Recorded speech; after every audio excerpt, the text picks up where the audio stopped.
Olya উলিয়ার উসিলায় মুসলমান হয়েছেন তারা মুনাফিক হয়ে পড়েন না। জামাত ইসলামের কর্মী ভাই যারা রয়েছে, জামাত ইসলামের আমিরের কাছে আমার আহ্বান, এই হাদিস যদি আপনাদের বক্তব্য হয় তাহলে আর জমিনে যত মন্দির রয়েছে সব গুড়িয়ে দাও। এই হাদিস দিয়ে তারা বলতে চায় জগতে যত মাজার রয়েছে সব গুড়িয়ে দাও, জগতের মধ্যে যত কবর রয়েছে সব গুড়িয়ে দাও। এমনকি তারা বলতে চায় যত নবী রাসূলের মাজার রয়েছে সেগুলো ভেঙে দাও, ওলি আল্লাহর মাজার যেগুলো রয়েছে সেগুলো তারা ভেঙে দেওয়ার জন্য তারা শপথ গ্রহণ করেছে। তো ভাইরা আমার, আমি বলতে চাই আপনাদের কাছে এই হাদিস যদি আপনাদের বক্তব্য হয় তাহলে আমি বলবো এই হাদিসটা কোরআন বিরোধী। কেননা কোরআনে এসেছে লা তুফসিদু ফিল আরদ, জমিনের মধ্যে তোমরা ফাসাদ সৃষ্টি করিও না। কোরআনের মধ্যে রয়েছে লা ইকরাহা ফিদ্দীন, ধর্ম নিয়ে জবরদস্তি চলবে না। লাকুম দীনুকুম ওয়ালিয়া দীন, যার যার ধর্ম সে পালন করবে। কোরআনের মধ্যে রয়েছে সূরা আনামের 108 নম্বর আয়াত, ওয়ালা তাসুবুল্লাযীনা ইয়াদউনা মিন দুনিল্লাহি ফায়াসুবুল্লাহা আদুওয়ান বিগাইরি ইলম। আল্লাহ ব্যতীত যারা অন্যের ইবাদত করে, অর্থাৎ হিন্দু ভাইরা, খ্রিস্টান ভাইরা যারা ইবাদত করে তাদের দেব-দেবীকে কোরআনে গালি দিতে নিষেধ করেছে।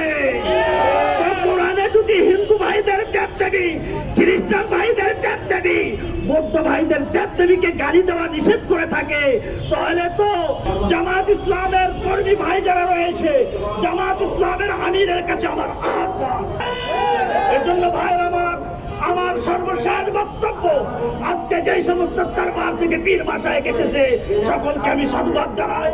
বাবা সজিব চৌধুরী হিয়াজুরের দরবারের আজকের মানববন্ধনের যিনি প্রধান সভাপতি বাবা সৈয়দ গোলাম মঈনুদ্দিন হিয়াজুরি, অনেক পীর সাহেবদেরকে দাওয়াত দিয়েছি, ভাইরা আপনারা আসেন, আমরা একটু মানববন্ধন করব। কিন্তু পীরেরা বলতেছে যাওয়া যাবে না, আমাদেরকে মেরে ফেলবে। তো সৈয়দ গোলাম মঈনুদ্দিন হিয়াজুরি বলছে সুবিবাদী, চলো আমরা কাফনের কাপড় পরে আউলিয়া কেরামের মাজার হেফাজতের জন্য যাব। এখন আপনারা বলতে পারেন সাংবাদিক ভাইরা যে মাজার যে আপনারা জিয়ারত করেন এটা দলিল কোথায় রয়েছে? যুদ্ধ ঘোষণা করেন, আছে আপনারা আবারও সাবধান হয়ে যান। ওলিয়া উলিয়ার বিরুদ্ধে কেউ যুদ্ধ ঘোষণা করেন না, স্বয়ং আল্লাহ তার বিরুদ্ধে যুদ্ধ ঘোষণা করবে। আমরা তরিকতপন্থীরা ঠান্ডা আছি, ঠান্ডা থাকতে দেন। আমরা যদি রাস্তায় নেমে যাই তাহলে আপনারা যে তৌহিদি জনতা নাম দিয়ে মাজারে মাজারে ভাঙচুর করতেছেন বা সুবিবাদের লোকদের উপরে আক্রমণ করতেছেন, আস্তে ধীরে দেখবেন আপনারা আল্লাহর গজবের উপরে মনে করেন তারা ধ্বংস হয়ে যাবেন। আমি কথা বেশি বাড়াতে চাই না। আমাদের মাওলানা আসাদুজ্জামান সুবিবাদী সাহেব আমাকে এখানে দাওয়াত করছেন, কথা বলার সুযোগ করে দিচ্ছেন। আমি আমার দরবারের পক্ষ থেকে এতটুকুই বলতে চাই, যারা এই ওলিয়া উলিয়ার উসিলায় মুসলমান হয়েছেন তারা মুনাফিক হয়ে পড়েন না, মুনাফিক হয়ে পড়েন না। কারণ এই ওলিয়া উলিয়ার উসিলায় আজকে আপনারা মুসলমান। খেয়াল করে দেখেন, হযরত শাহজালাল বাবা, হযরত শাহপরান বাবা এই বাংলাদেশে আসার আগে আমরা অধিকাংশ কি ছিলাম? হিন্দু ছিলাম, বৌদ্ধ ছিলাম, খ্রিস্টান ছিলাম। এই শাহজালাল বাবার উসিলায় আজকে আপনারা মুসলমান। এই কিছুদিন আগে গতকালকে শাহপরান বাবার মাজারের দিকে তৌহিদি জনতা এগিয়ে গেছে। তাদের কত বড় কলিজা, যারা এই দেশে ইসলাম প্রচার করছে তাদের মাজার ভাঙচুর করতে যায়। তা যা কথা না বাড়িয়ে আমরা আজকে এখানে এসেছি। আমরা পরবর্তীতে যদি আমাদের কোনো কর্মসূচি আরো কোনো কর্মসূচি হয় আমরা আসবো, এই আশা ব্যক্ত রেখে আমি আমার বক্তব্য শেষ করছি। শেষ করার আগে এতটুকুই বলতে চাই, সত্য বল, সুপথে চল, ওরে আমার মন। বাংলার জমিনে যত মন্দির রয়েছে সব গুড়িয়ে দাও। এই হাদিস দিয়ে তারা বলতে চায় জগতে যত মাজার রয়েছে সব গুড়িয়ে দাও, জগতের মধ্যে যত কবর রয়েছে সব গুড়িয়ে দাও।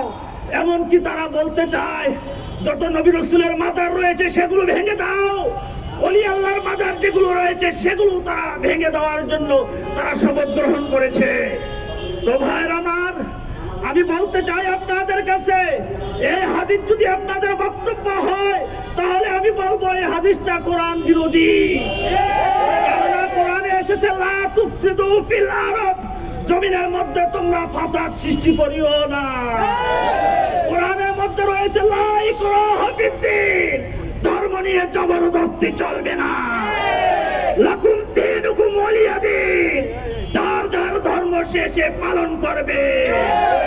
কোরআনের মধ্যে রয়েছে সূরা আনআমের 108 নম্বর আয়াত, ওয়ালা তাসুবুল্লাযীনা ইয়াদউনা মিন দুনিল্লাহি ফায়াসুবুল্লাহা আদুওয়ান বিগাইরি ইলম। আল্লাহ ব্যতীত যারা